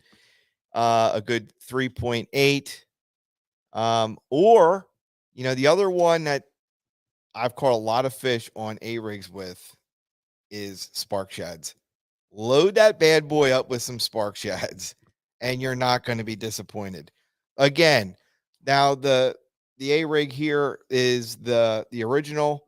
I do like the Junior a lot, okay, because it's a smaller profile. It feels smaller coming through the water. And, if you put them smaller swim baits on there, you can't go wrong. And like I said, I think today could have been lights out with that. I bet you on your body of water with that A-rig. Oh, yeah. A-rigs and pre-spawn. Yeah. Well, like I told you guys, options. How many options are you putting on there? Now, you got to abide by your state rules, yeah. Of course. But, hey, if your state allows 5 hooks or whatever you can get, heck, I caught an A-rig one time that had 10 hooks on it and in a lake. That was an expensive A-rig for somebody, but also an illegal A-rig. Yeah, it was too. Yeah. It was. And but options are good. You're fishing for these fish are feeding up. They're looking for bait, and what better presentation can you give them?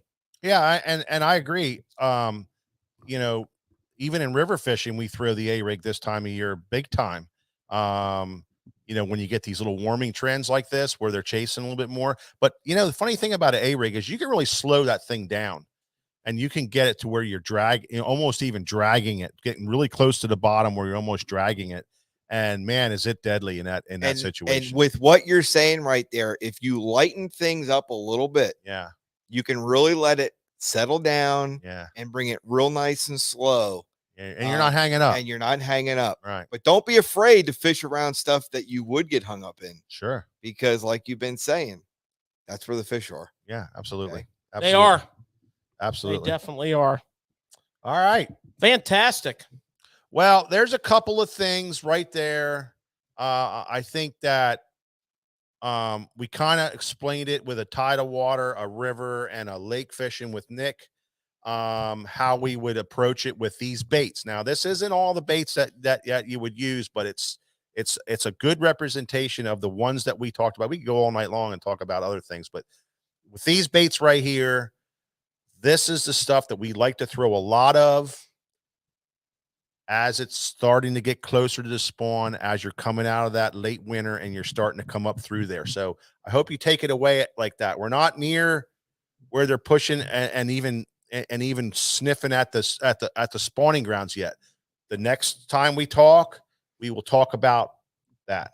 Well, if you're in Florida, well, yeah, exactly. If you're in Florida, I'm just saying the water temperatures that we have, it's hard to say for us to be talking about Florida right now because they're on beds down there. Yeah, they're catching. We're more or less talking about the other rest of the country. Yeah. There's the rest of the country. Well, even as North Carolinas and South Carolina and all that stuff. Those fish, Texas, those fish are coming out of a lot of places. The fish aren't up yet. They're not up yet. So that's what we're talking about. When you hear people say they're not up yet, these are fish that are moving up towards the shallow water and then pulling back down. You get a weekend or a week like weather, like we're having some obscure weather where we're in.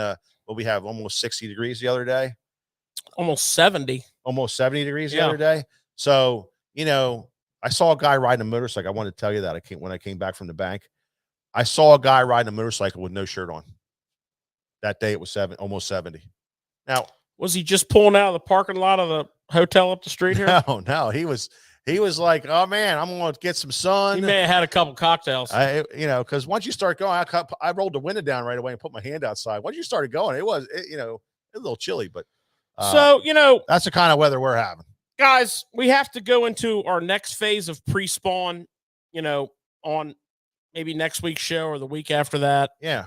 We'll definitely get there. We still have to talk, the evolution of of the pre-spawn season. We still have to talk about a lot of other techniques that we heavily rely on, Yeah. such as jerkbait, Yeah.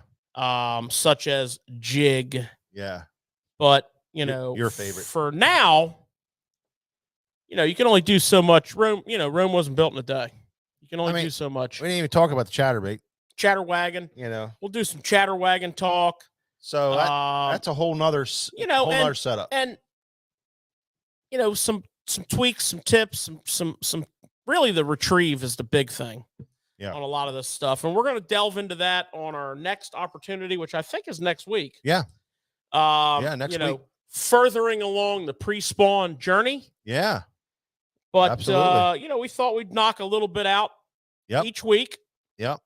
Don't make it too complex. You guys can think about it. You can kind of, make your list, look at your tackle box, kind of see what you have that kind of runs along those lines. I'm telling you, those are the kind of things that if you start picking those things out and getting that baits out that you want to throw and kind of get them in your mind. And then when you hit the water, you're not going to be like, oh man, what should I do? You're going to have them all laid out, ready to go. But right now we're going to move on to another section of our show that we call Tournament Talk.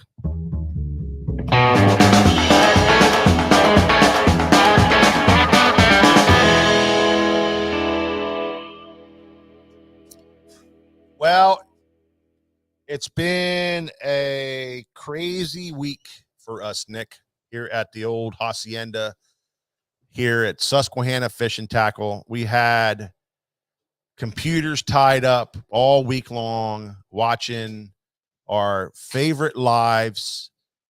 We had telephones going. We were stocking shelves with telephones on our carts.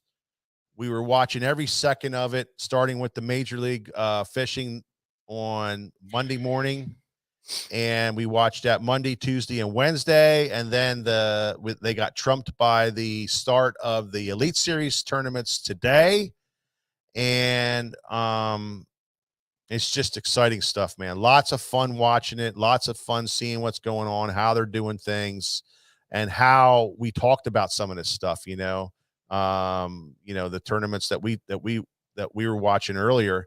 They were throwing that Senko, and how we talked about rigging it heavy with the heavy weight, and how you rig it with a bullet weight, and the success they had with that, and how it's coming true onto the tournament circuit.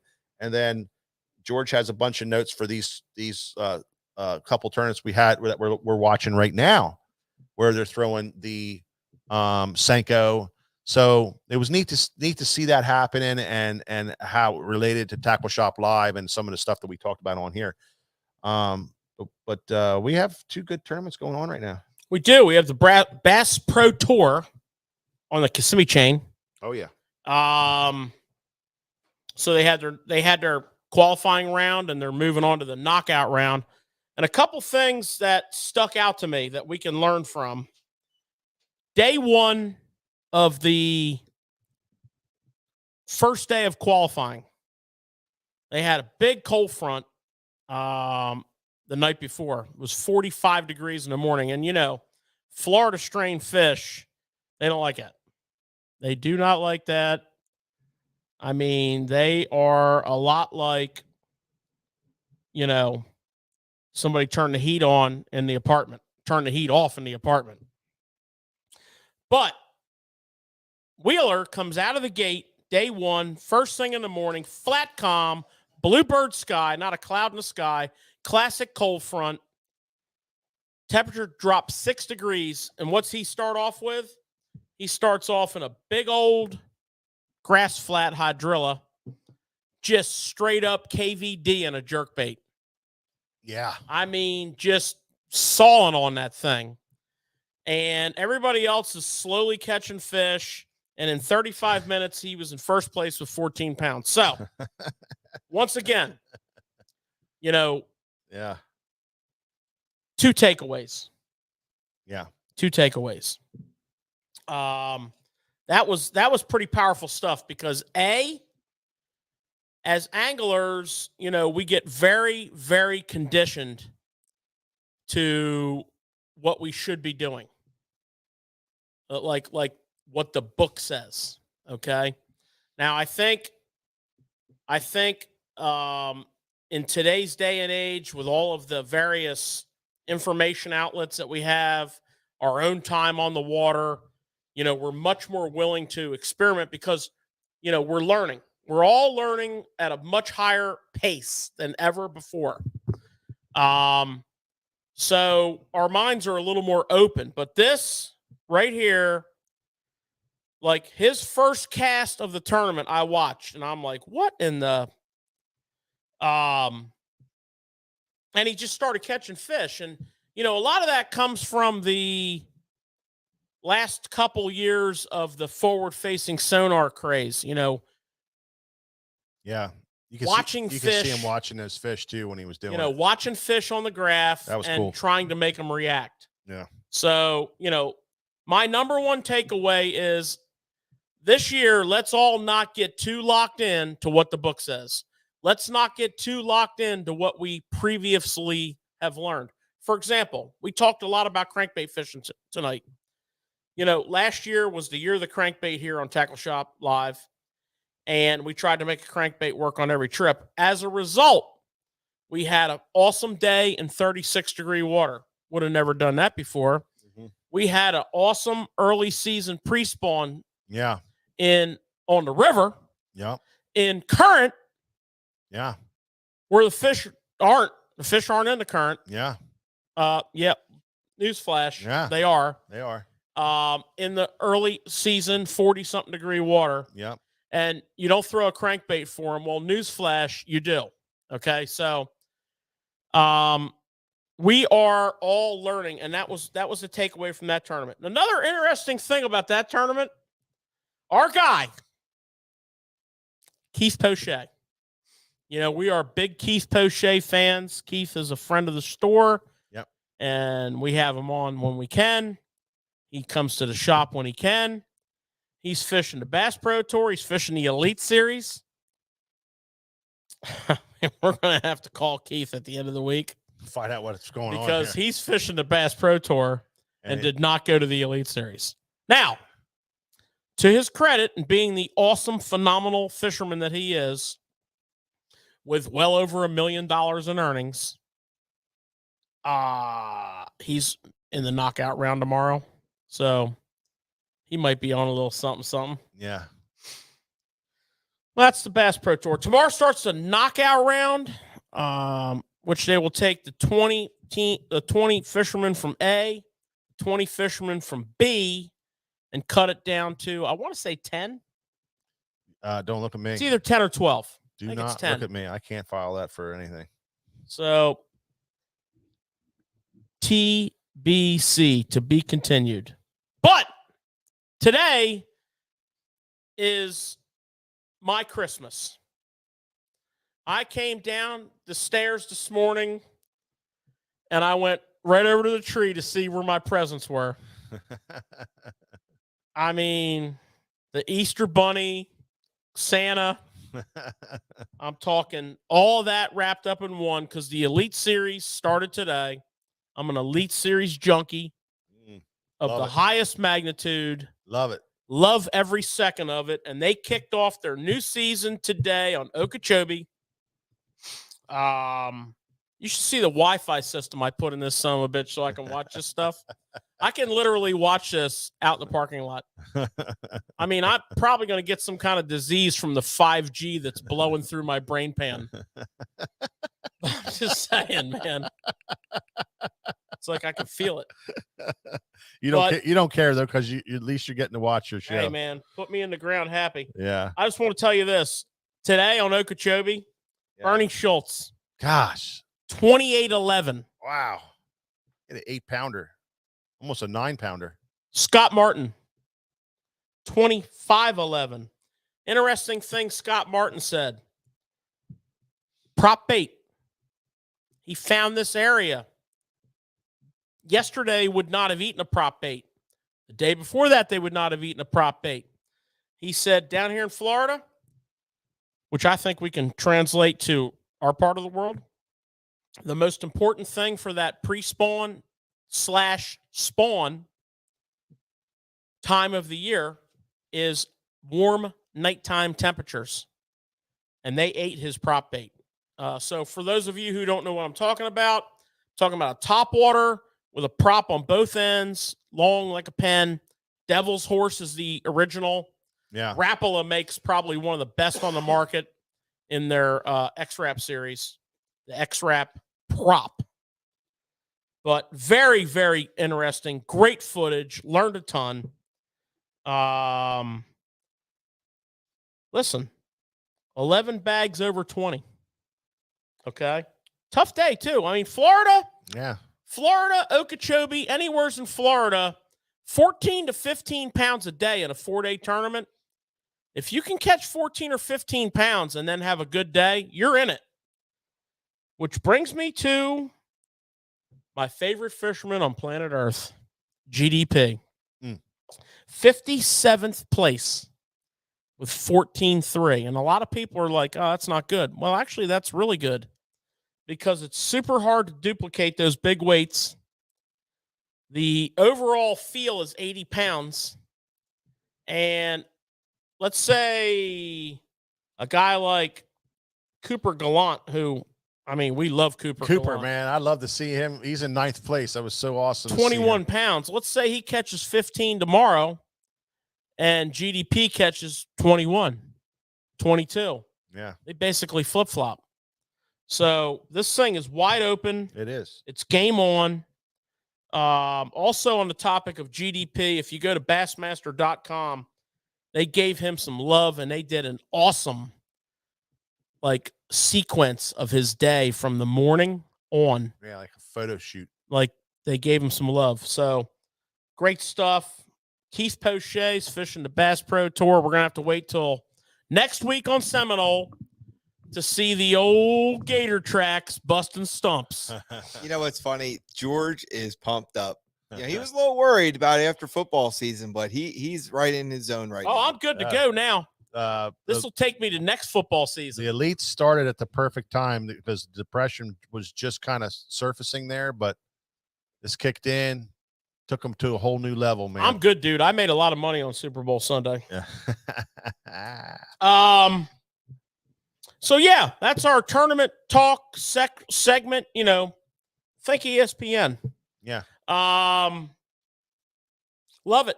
Yeah. Love it, man. I don't know about you guys, but I had a great time. Awesome freaking show tonight. Yeah, absolutely. You got any bombs for us? Anybody? Anybody got any hand grenades? Don't Don't talk about them freaking trout again. Yeah, I was going to say about the 3 million trout, but I said that already. I got one for you. What do you got? Offshore wind. Oh, yeah. Offshore wind is basically wind farms in the ocean. And the electric is being carried that they generate through wires, big cables buried in the seafloor. And the magnetic force coming off of that is screwing up all the fish. And there's been 9 whale beachings in Jersey and New York in the last month where there's none. Yeah. So, yeah, do yourself a favor if you live or concerned about that. Take a little bit of time, read up on the offshore wind, and guess what? Your voice can be heard because there's a lot of people raising hell right now. And I'm not telling you what to do. I'm just saying, check it out. You'll be shocked. Yeah, absolutely. And we all know those Chinese spy balloons, they're part of it. I think those whales, a couple of them beach because of that balloon. Yeah. Well, look, I've been saying all night we have a great crowd tonight. South Jersey's been having some great conversation. Connor McLaughlin's in the house. Frank Dorsett's here. St. Cress. St. Cress is, man, always. St. Cress was in the shop the other day. Sean Lai is here. Yeah, man. Thanks a lot for all you guys stopping in. Jeff Reed, of course, is in the house. Really like to see you guys stopping in. We appreciate you very much, as you well know. Can you do us a solid, though? Can you like? Yeah. Can you share? And can you comment? Yeah. Because that really helps us. Absolutely. I don't know how, because I don't understand any of this stuff, but It helps the algorithms. see, the algorithms where it's at. Yep. So that'll help us a lot if you guys. Doctor said my algorithms are just fine. You guys get in there. I see there's a lot of love coming in, so we appreciate you guys very much. But until next time, we will see you guys at the next Tackle Shop Live.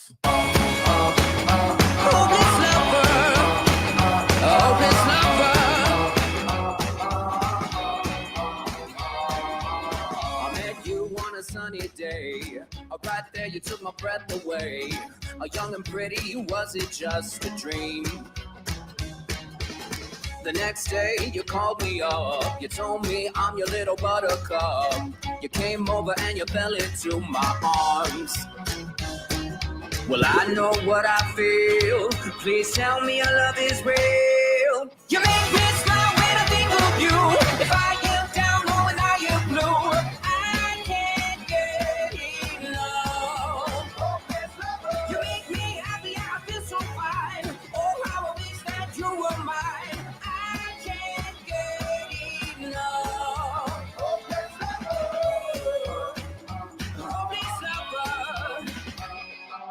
I woke up all soaked in sweat, with chills running down my neck. I'm going crazy from just the thought of you. A long blonde hair and your beautiful smile. Your sense of humor makes it all worthwhile. Don't